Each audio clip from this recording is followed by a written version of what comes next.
Olá, muito boa tarde para você que está nos ouvindo aqui no podcast Fractais. Eu sou Alexandre Valverde, estou aqui com a Dani Dutra, com o Felipe Wasserman e com o Ide Miguel. E hoje nós vamos falar sobre a questão da família.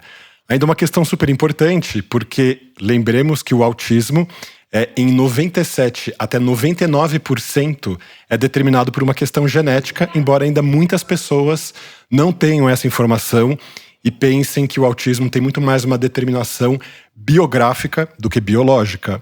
Mas, finalmente, a gente sabe hoje que a determinação biológica é mais importante. Então, essa questão da família se torna, além do mais, uma questão de pensar que, além de estarmos dentro de um meio que pode estar nos acolhendo, nos entendendo, temos que olhar para esse meio e entender de que maneira ele também pode estar sendo tocado e atravessado pela questão da neurodivergência.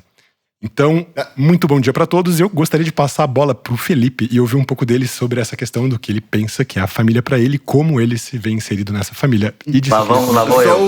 Só uma coisa, para quem tá ouvindo aí, não é necessariamente bom dia, você pode estar ouvindo à noite, tá tudo bem. E a gente tá gravando isso à noite, mas são termos relativos, né? Aqui é o Ide, muito bom estar com vocês. E é isso. Ide, você é quase da minha família, hein? Por quê? Porque minha família é tão grande que vai chegar em você ainda. A nossa família escolhida. Mas vamos começar então agora esse primeiro bloco. Felipe, eu queria passar a bola para você, queria ouvir um pouco de você. O que você entende como família, o que é família para você, ainda mais você que é pai de família. Então, por favor. Pra mim, família tem essa quebra, na verdade, né? Tipo, acho que eu tive duas definições da família na mesma vida, né? Então, tipo assim, você tem a definição de família de onde você nasce. Então, aquela questão de família, pai, eu tenho duas irmãs, então, tipo, eu tenho aquela família, e a gente sempre se definia como família doriana, então tem muito aquilo, assim, bem quesito família. Até a família, e eu interpreto grande, tipo assim, pra mim, acho muito engraçado isso, pra mim, até primeiro grau, primo é super família. Aí, tipo, quando vai pro segundo grau, eu já não considero mais tanto, assim, e eu conheço um monte de gente que considera, tipo, segundo grau como primão, e pra mim, tipo, tem um relacionamento bem bom com os primos, mas pra mim a família, como eu defino, é até o primeiro grau. O segundo grau já sai dessa parte. Assim, acho que desde Mas você tinha muito primo? Eu tenho muito primo. A família eu falando tinha, né? Já enterrando metade aí, desculpa. Todos vivos ainda. E aí eu casei, e aí a família cresce. E aí é engraçado esses defensores de família. Tipo assim, pra mim, hoje, minha esposa e as minhas duas filhas, tipo assim, é mais família até do que a minha própria família, assim, numa definição mais, tipo, constante, não sei. Se eu falar assim, falar com a minha família, eu tô falando da minha esposa e das minhas duas filhas. Eu não tô automaticamente falando dos meus pais, assim, obviamente depende de quem fala. Mas, por exemplo, entra de bônus pra mim na família, claramente, cunhado e sogra. Pra mim, tipo, entrou, é família. Tipo, não fica só. Então, tipo assim, a família cresce nesse patamar interessante. Mas, por exemplo, meus sogros têm os amigos como família. Por exemplo, eu tenho um grupo de família, é só família. O meu sogro, o grupo de família dele envolve amigos, assim. Então, tipo, acho engraçado que deles tem uma questão de amizade de muito tempo com nível família. Então, tipo, é interessante que eu acho que eu vivi várias definições específicas de família. Tem questão de amigos, já morei fora, e aí as pessoas que moravam comigo tinham um quê quase de irmão, assim, também, que eu acho que é muito mais um simbolismo de amizade do que família em si. E eu não tenho essa questão que as pessoas têm de padrinho e madrinha como família, assim, eu não tenho. As minhas filhas têm até, tipo, a gente escolheu, porque a minha esposa Morgana acredita mais nisso. Então acho que eu tenho muitas definições aqui, refletindo agora. Eu já venho de uma família super grande também. Então, o meu conceito de família, principalmente acho que por conta do lado do meu pai, que tem 9 irmãos, né? Eles são em 10, e aí eu já tinha 25 primos quando eu nasci de primeiro grau. Realmente a família... 25 primos de primeiro grau? Foi isso que eu ouvi? Uau, mas eu também tô nesse naipe, viu, Id? 20 tralalá, nem sei se são 24, 25, perdi a conta já. Que isso, galera? Então família pra mim nunca foi nunca foi só o nosso núcleo, né? Eu, meu pai, minha mãe e minha irmã. Sempre incluiu toda essa família, e eu falo da família do meu pai porque a família do meu pai é muito mais unida do que a família da minha mãe. A família da minha mãe, minha próprios avós e os irmãos da minha mãe, que são 2, não são 9, moram ainda em outras cidades. A gente tinha um pouco mais de distância, via mais nas férias e tal, e todos os meus primos do lado da minha mãe, até muito tarde, foram de segundo grau. E aí, realmente, eu tinha uma relação com eles como se fosse de primeira. Eles, na verdade, eram primos da minha mãe, mas a gente esquecia. A gente tinha uma afinidade com eles diferente, né? Acho que a família do meu pai sempre foi uma família mais irmã, né? E para mim hoje ainda é assim, né? Eu tenho uma proximidade muito maior dos meus primos e tios da família do meu pai e da família da minha mãe. Aí você falou de padrinho, né? Eu tenho minha avó era minha madrinha e meu tio ainda é meu padrinho, obviamente. Aí eu tenho uma relação mais próxima. E com os outros, com o passar dos anos, acabei me distanciando um pouco. Você fica com aqueles que têm mais ou menos afinidade, né? Mas, Dani, quase social, fala. A avó madrinha é tipo superpoder, sabe? Você uniu tipo, acumulou duas muito forças poderosas. Tipo fusão, avó madrinha. Eu não sei nem definir isso, irado.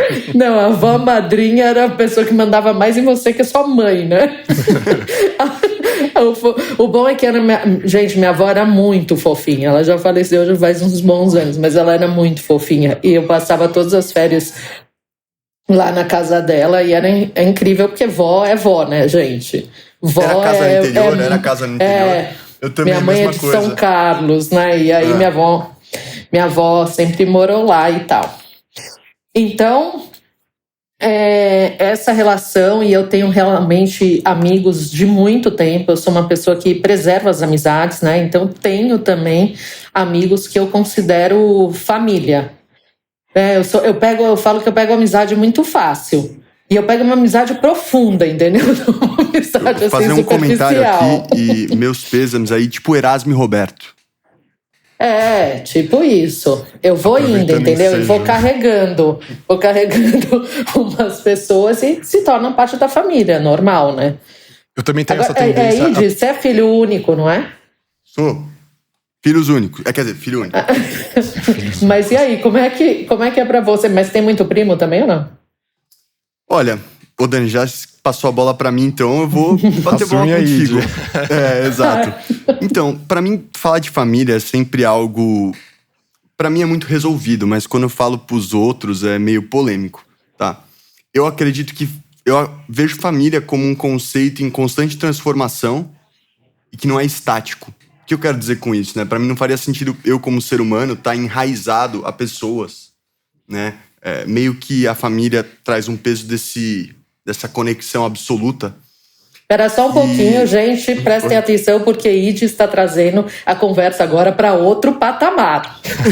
Bora lá. Para outro patamar. A gente estava naquela coisa de família tradicional. Da família e tal. De repente a pessoa vem com uma coisa mais transcendental. Que bom que eu falei primeiro, né? Depois, imagina agora. Não, mas o que eu quero dizer aqui, tudo isso para falar que, para mim, é mais difícil dar essa descrição de família de vocês. Por mais que eu reconheça isso muito claramente e consiga falar,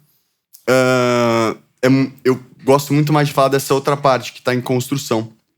Porque seria muito doideira, assim, a gente ser moldado por algo estático, né? Ter algo estático num ser humano que muda tanto. As relações que mudam tanto. Mas assim, falando eu de família, né? Entrando mais na vibe que nós tava aí, sou de São Paulo, né? Minha família é daqui. Meus pais se separaram muito cedo. E aí, eu sempre vivi meio que... dois mundos muito opostos, assim. Então, por parte de pai, era família de interior, com vários primos, né? Por parte de mãe, era, tipo, neto único, filho único, tudo único. Então, eu vivia esse choque, tipo, do menino mimada e corta pra Cajuru, tipo, jogando bets na rua, né? E aí, nesse sentido, família, pra mim, é muito mais uma memória muito boa. Porque muitas dessas pessoas que eu mencionei aqui, hoje não conversam mais comigo como indivíduo. E é muito interessante isso, porque aí não tem mais o peso. Você reconhece, você dá nome. Enfim, Mas a família, pra mim, nesse sentido, em linha com o que vocês estavam falando, é muito uma memória que eu sei que isso realmente tá muito calmo dentro de mim, porque quando eu penso nela eu sorrio, sabe? São memórias muito boas. Então, pra mim, família é muito isso, é uma coisa que muda constantemente e vai te deixando, tipo, coisas pra você olhar depois. Tanto boas quanto ruins e todos os adjetivos possíveis pra o que envolve nossa mente.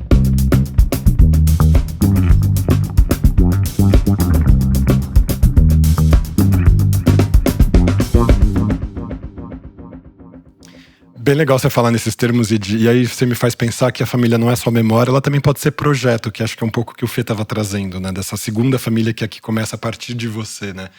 E é interessante também ter um percurso parecido com o seu. Meus pais se separaram quando eu tinha 4 anos, então eu também vivi uma família cindida. E aí tinha essa coisa da família do pai e a família da mãe, né? E a gente tinha muito mais afinidade porque a gente morava com a nossa mãe, com a família da mãe e tal.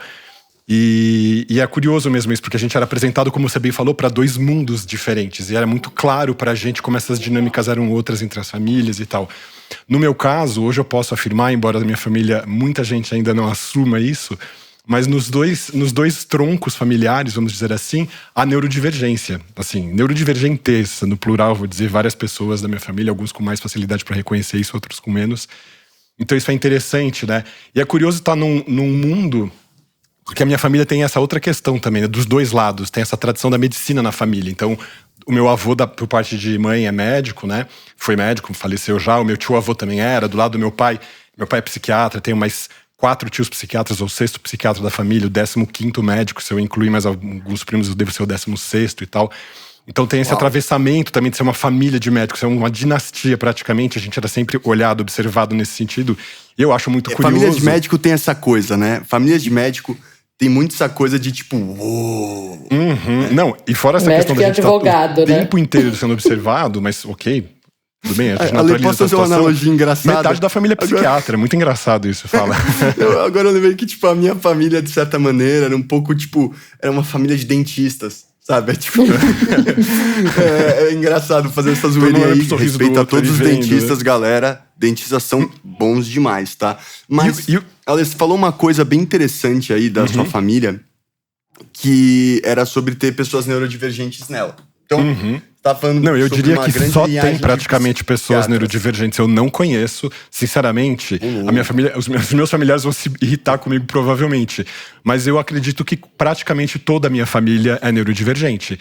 Só que isso é uma questão polêmica, não é todo mundo que aceita isso. Até porque eu fui a primeira pessoa que assumiu isso claramente. Embora eu possa dizer, não vou fazer isso aqui pra não expor as pessoas, apontar um por um e dizer os porquês.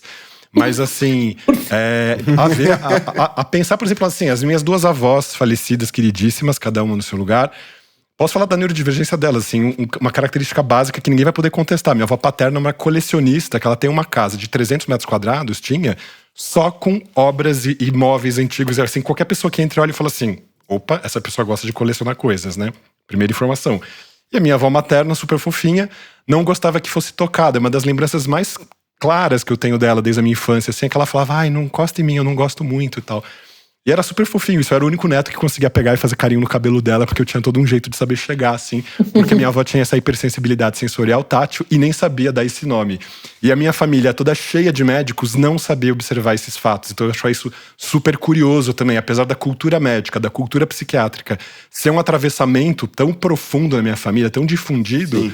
Ainda existe uma cegueira em relação a isso. Aí eu aproveito e já quero emendar o próximo bloco justamente, já que então eu termino esse e vou começar o próximo, com essa questão de como as nossas famílias reconheceram e acolheram a nossa neurodivergência, né? E essa história é muito engraçada, porque eu sou a primeira pessoa da minha família que assume, só que também eu fui assumindo aos poucos para algumas pessoas do meu núcleo mais próximo, assim, minha mãe, meus irmãos e tal, mas a minha família soube da minha neurodivergência de um jeito bastante neurodivergente, assim.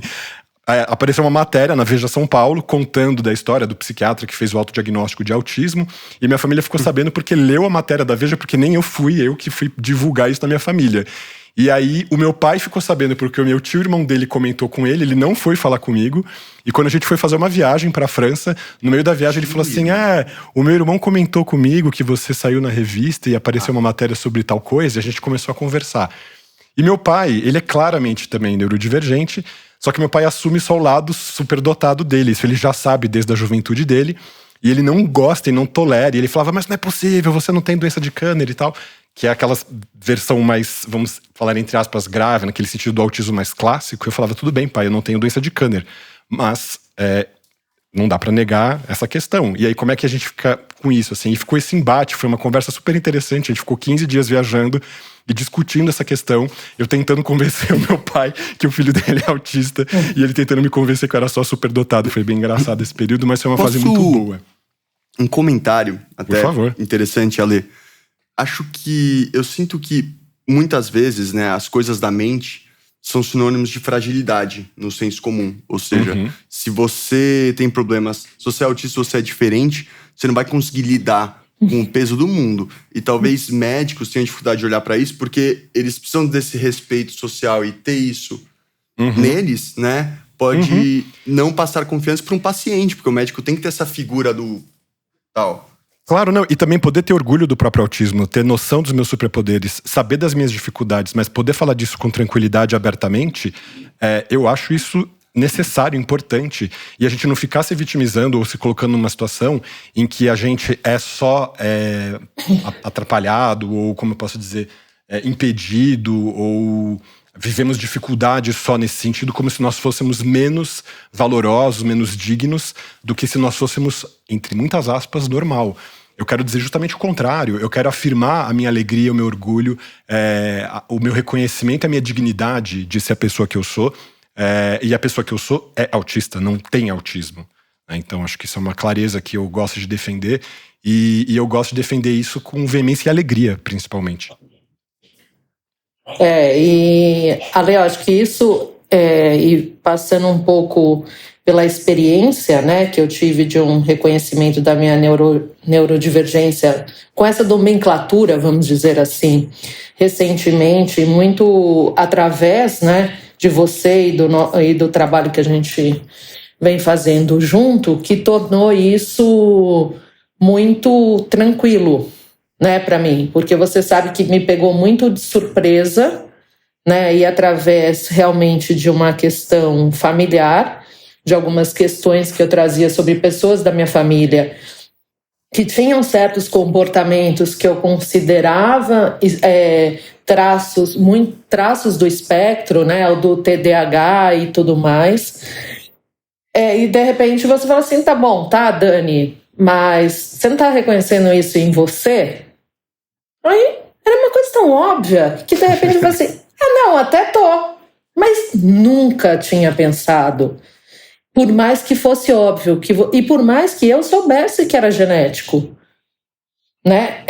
Assim, não nesse limiar que você falou de 90x%, mas eu 97 sei que é genético, 97, 99, mas eu sabia que era genético e nunca me passou isso pela cabeça. Então eu acho que a gente sim constrói uma barreira, né, entre o que a gente conhece e o que a gente desconhece, e na hora que a gente desfaz essa barreira, assim, muitas coisas se abrem, né? Eu sou a primeira pessoa acho que é a segunda ou terceira pessoa da minha família que é diagnosticada dentro do espectro, mas da minha relação de pai, mãe, irmã e tal, não tem ninguém diagnosticado, embora eu veja claramente alguns traços em todos eles.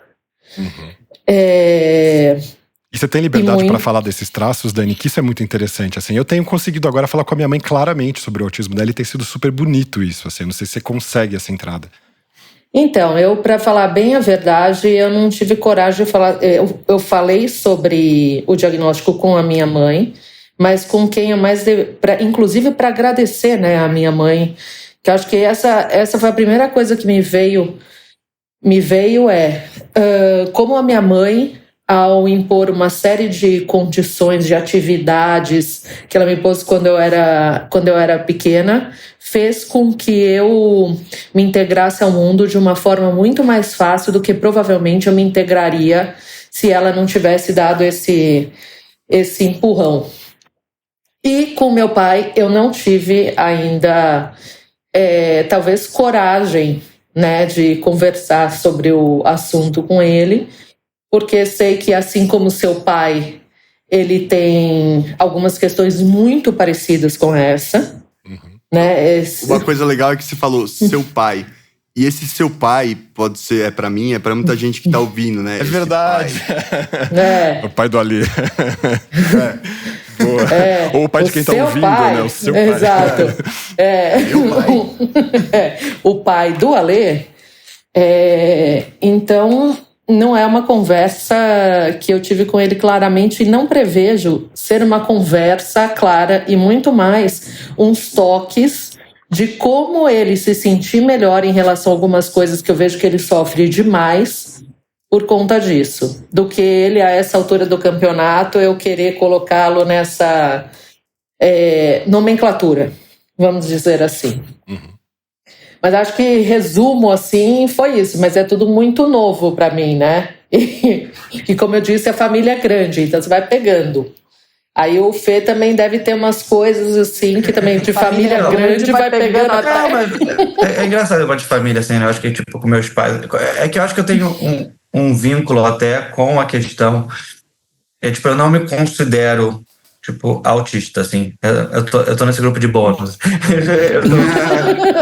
A sua neurodivergência tem mais a ver com a sua superdotação, e isso pode acontecer mesmo. Você não precisa ter essa sobreposição do autismo com as outras habilidades. Então, pra mim, eu não vejo nenhum peso de palavra. Então, conversar com os outros em relação ao tema, pra mim, não tem tanto problema assim, porque, na verdade, eu explico muito mais como o meu modo de pensar, e as pessoas entendem esse meu modo de pensar, e não com os pesos mais amplos que a palavra envolve, como questões sociais, jeito de agir e tudo mais. Então, como é muito mais só modo de... mais tem outros detalhes, mas é mais nesse quesito, a conversa é até interessante, as pessoas passam a entender melhor. E a minha família, a família grande que envolve primos, é a família de muitas pessoas muito inteligentes, algumas que eu diagnosticaria com até autismo, mas com superdotação muito clara, assim. Então, assim, sempre foi muito, de várias gerações, assim. Então, tipo assim, eu sempre tive esse semi-orgulho de estar uma família com esse nível de inteligência, cada um nas suas habilidades e coisas, assim, temos médicos, economistas, não é só de médico que nem do Alê, mas tem de tudo. Então, tipo assim, foi sempre interessante para ver esse quesito. Mas, tipo assim, de mãe judia, que a gente nem leva tanto a sério a religião assim, mas a minha mãe, obviamente, sempre me achava super inteligente como padrão, como eu vejo minha filha, sabe? Tipo assim, eu acho engraçado essas coisas, você fica procurando correlações para fazer vínculos. Então, eu falo, pô, minha filha começou a mentir com menos de 2 anos, ela começou a falar e já estava mentindo. Eu falei, pô, sinal de super inteligência, com certeza, sabe? Tipo, já consegui criar história. Aí você fica achando correlação, aí você vai na escola, aí tem um menino lá que já escreve no teclado. Aí eu falei, pô, minha filha não é uma porra nenhuma de super inteligente. Então é engraçado, assim, e eu vejo, assim, mas eu, pequeno, eu era muito agitado. Então, tipo assim, só que não tinha diagnósticos na época lá. Então, o que teria, eu acho que seria um diagnóstico precoce, seria essa questão de ser muito agitado e que fazer muitas coisas ao mesmo tempo, em esportes, ativações e tudo mais. Eu acho que isso seria uma coisa que me explicaria mais na minha infância para os meus pais até do que modos de pensar e tudo mais, que como eu me vejo hoje. Mas essa hiperativação mental, ela faz parte da neurodivergência mesmo, Felipe? E não necessariamente uma pessoa superdotada precisa ser superdotada em todos os campos do conhecimento. Não, mas quando eu falo agitação não é só mental, né? Tipo, na verdade, os velhos, os avós tinham problema, bisavós tinham problemas comigo de ficar pulando de um lado pro outro, mas era uma... Sim, é uma hiperatividade motora, sem ginástica olímpica, ficar dando mortal, é o tipo de insanidade. Não, e aí também um pequeno momento de informação aqui técnica. A superdotação no esporte, ela é uma superdotação cognitiva. A gente tem um pouco as pessoas têm uma ideia de que, assim, se a pessoa gosta de esporte, ela não gosta muito das coisas intelectuais. Isso não é verdade. O esporte é uma capacidade cerebral também nesse sentido. Então você tem um super cérebro para o pensamento, tem um super cérebro para a ação, e ele age com essas duas dimensões do mesmo jeito. A pessoa ao mesmo tempo, hipercapaz cognitivamente e também motoramente, vamos falar assim. É que o esporte, ele tem essa coisa muito da força física, né? Tipo, isso é difícil ou da destreza. Pessoas... E também, mas essa coisa de você querer associar essa destreza física a uma pessoa seria fraca da cabeça, digamos assim, né? Essas duas ideias, numa maneira mais subjetiva, né? Se conflitam. Mas, um pouco trazendo agora de mim aqui, como foi toda essa questão da neurodivergência. Olha, falar que primeiro eu falei pra minha namorada, mas uma coisa interessante, acho que é legal, na verdade, falar isso. Primeiro eu fui diagnosticado com bipolaridade.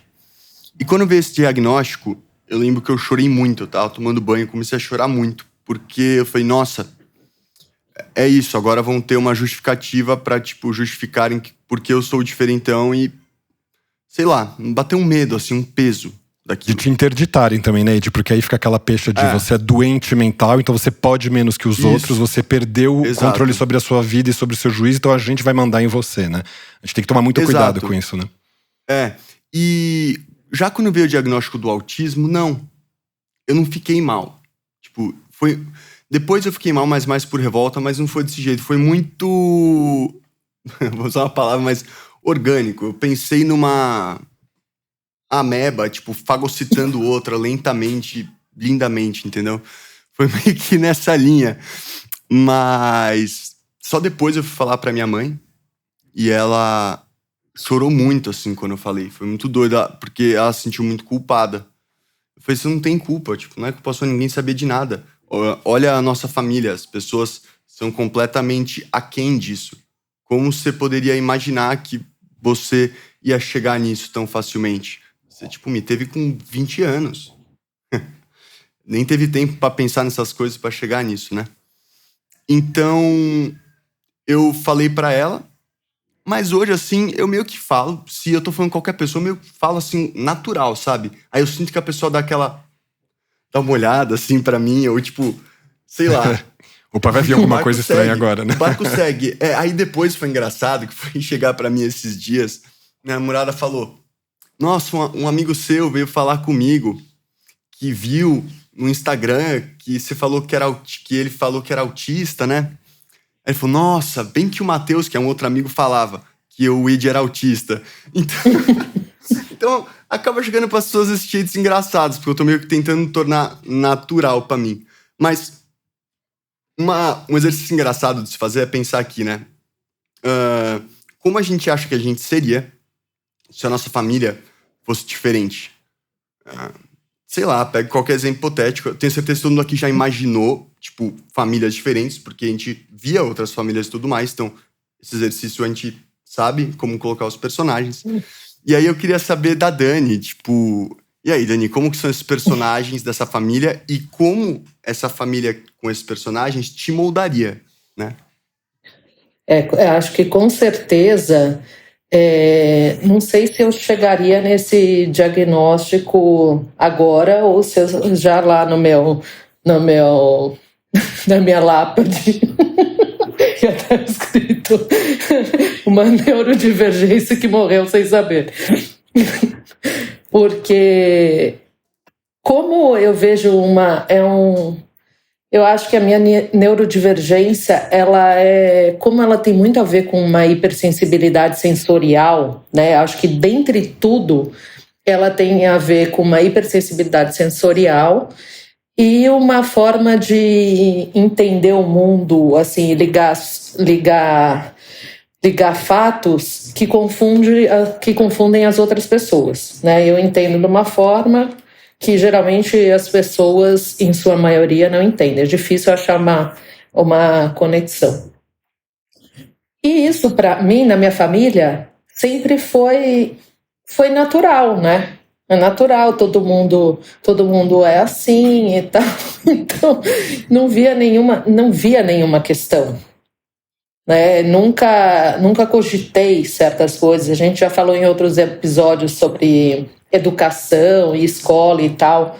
E eu, como não tive também nenhuma experiência super negativa ou impactante na escola nesse sentido, também não percebi. Mas por aquela razão que eu coloquei antes. Eu acho que a minha mãe, principalmente, teve um papel muito importante nisso tudo.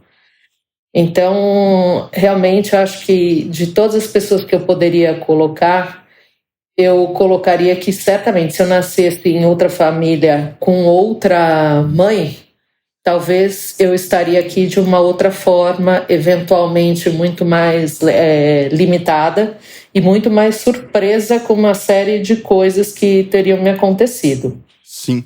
Então eu sou muito grata, viu, pela minha família. Um parênteses, só um parênteses interessante aqui, vou dar um spoiler, hein, então tapem os ouvidos aí quem tá ouvindo, mas o próximo episódio que a gente vai fazer é sobre autistofobia. E aí a capa é justamente um cubo de gelo derretendo na praia, porque quando eu ouvi você descrevendo essa coisa, né, Dani, nunca ter sido algo latente, a percepção da neurodivergência, eu sinto muito essa imagem de algo que vai derretendo lentamente, assim, sabe? Que não é, tipo, aquele baque absurdo, tipo, vindo uma marreta e quebrando o cubo de gelo. Mas, enfim, exatamente. Vai assim, você vai sentindo pouco a pouco, né? Sim. E, Fê, eu queria saber se essa família, eu queria muito saber porque você é judeu, né? E tem uma coisa de tradição familiar muito clara ali. Então eu imagino que essas famílias que você imaginou e tudo mais, conversem com isso, não sei, ou se oponham. Na verdade, tipo, quando eu tava quebrando família com, tipo, vivência, mais no quesito, porque pra mim a família leva a isso. Então, tipo, eu já morei sozinho ou em outros ambientes, eu já fiz intercâmbio 2 vezes, eu já morei com outra família mais 6 meses, eu já fiz meu mestrado fora, então morei 2 anos, sendo uma parte morando na China, então, tipo assim, tem o quê? Não somente da família que você tá, como na quesito no novo ambiente que você está vivendo. E isso muda literalmente quase tudo que você tem em relação... eu nem falo de família, mas tipo, aquilo ali cria um ambiente nível familiar totalmente diferente que muda. Então, tipo assim, durante a pandemia, eu morei no interior. Não ir para o trabalho constantemente, ficar de home office, mesmo no interior, que tem um monte de casa em volta, cria um ambiente de vida totalmente diferente, relacionamento com pessoas e a vida é mais calma, os dias passam de modo diferente, e isso tem um peso totalmente diferente. Fazer MBA, que tipo assim, todo mundo ali era tipo Harvard Up, né? Eu fiz na UCLA, que é tipo top 10, então tipo assim, era um nível intelectual muito desenvolvido, onde era um ambiente que eu me sentia zero, tipo, não zero, mas bem comum ali para baixo, sabe assim, o nível intelectual das pessoas era muito acima, o nível era um ambiente muito diferente, assim, interessante. Então, tipo assim, até a minha persona e a minha visão sobre mim mesmo em relação aos diversos ambientes que eu vivi é interessante. Isso não somente intelectual, como tipo físico, momento da vida. Então, tipo assim, é difícil até você calcular você com a sua família no quesito de você casado, você namorando, você solteiro. Acho que você passa a ter uma visão diferente de você mesmo em relação aos outros, dos outros em relação a você, da sua expectativa em relação aos outros. Então, acho que, tipo assim, eu não mudaria nada no quesito de família.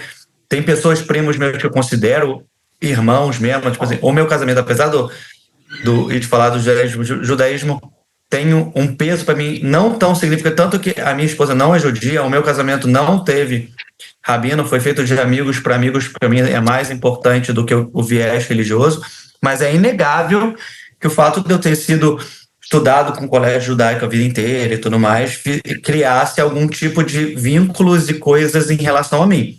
Mas eu acho que aquele negócio até do Sapiens lá, das milhões de ficções que você segue, tipo, meu pai ser flamenguista, acho que muda um pouco e gostar de esporte, minha mãe ser professora, cria um viés de educação em mim. Tipo, eu ser marqueteiro e meu pai ser engenheiro e ser muito metódico e eu ser bagunçado, cria conflitos e aprendizados diferentes. Então é difícil você se colocar em outro lugar onde tem esse tipo de mudança. Mas a verdade eu morando em muitos lugares, você não é a mesma pessoa que você imagina morando em outro lugar. Você é outra pessoa, você é visto como outra pessoa, então a sua certeza sobre si mesmo muda ao mudar de ambiente, não somente família. Se a sua família mudar para outro lugar, você vai mudar. Exato. Eu ia aproveitar... Fala aí, Jim. Só uma coisa que eu ia falar, que pensando sobre essa pergunta aí, desse nosso último bloco, sobre como a gente imaginaria essa família.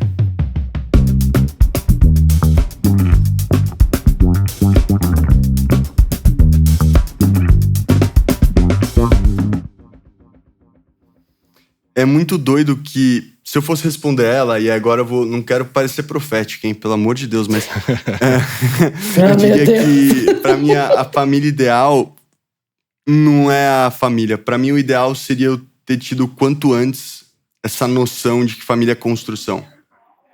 Porque eu acho que eu teria criado laços muito mais fortes e carregado muito menos culpa comigo. Não sei. Fui profético? Não, mas você tá falando dessa família que você quer construir, que você quer projetar nesse sentido, né, Ed? Ou que você já tem feito isso, da família que você escolhe, desses grandes amigos, dessas pessoas muito queridas. Se eu tô entendendo, você tá falando também deste lugar ou não? Cara, sim, demais da conta. Maravilha. É bem por aí.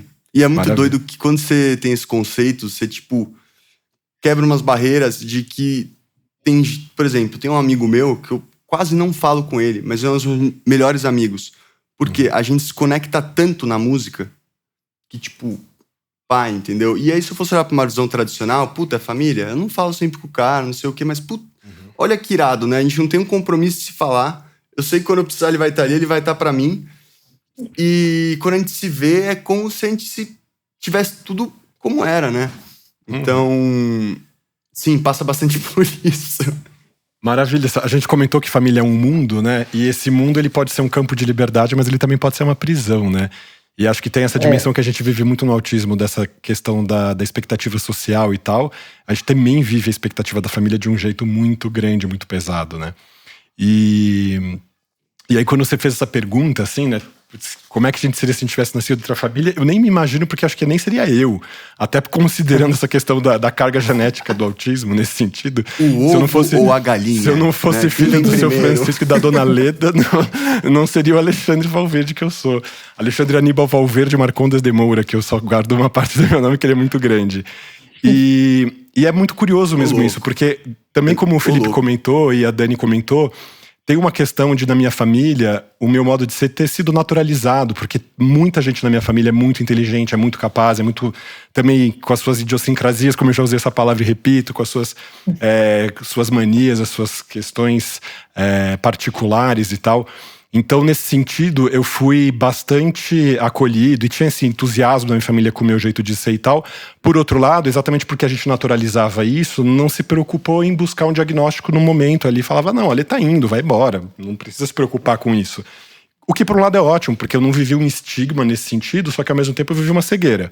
Então, eu não nomeava uma coisa, que eu era atravessado por ela, e aí eu conseguia atravessar. Ale, isso aí dá episódio, hein? Estigma ou cegueira? Qual sua escolha? Então eu fico pensando, se eu tivesse... Aí eu fico imaginando essa situação hipotética. Alexandre enfiado numa família de pessoas que não saberiam me ler. A minha vida poderia ser um inferno.